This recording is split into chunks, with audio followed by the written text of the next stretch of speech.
আজকে কেন আমরা রাস্তায়? কারণ আমার ভাই স্বপন কারাগারে। আমার ভাইকে রেখে আমি পরীক্ষাতে বসতে পারবো না, না, না। 1952 থেকে 71 পর্যন্ত যখন ছাত্ররা দমেনি, আজকে 2024 2040 পৌঁছায়ও ছাত্ররা দমবে না। আমি বলবো আপনারা এক একজন এক একটা প্রধানমন্ত্রী, আপনারা এক একজন একটা প্রধানমন্ত্রী। আমরা রাজাকার না, আমরা সন্তান রাজাকার না, রাজাকার না। আমাদের সন্তান রাজাকার না। আমাদের সন্তানকে রাত্রে 3টার সময় কেন ধরে নেওয়া হয়, এর জবাব প্রশাসন দিতে হবে। সকল ছাত্রছাত্রী, সকল শিক্ষককে আমি আন্তরিকভাবে ধন্যবাদ জানাচ্ছি আমাদের সাথে আজকে যোগ দেওয়ার জন্য।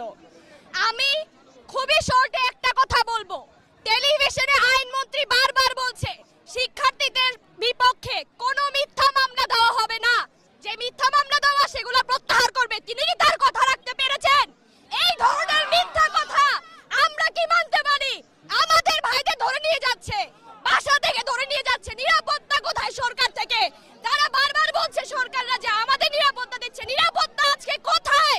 আমিও জানতে চাই, সবাই জানতে চায়, জানতে চাই, জানতে চাই, জানতে চাই, জানতে চাই।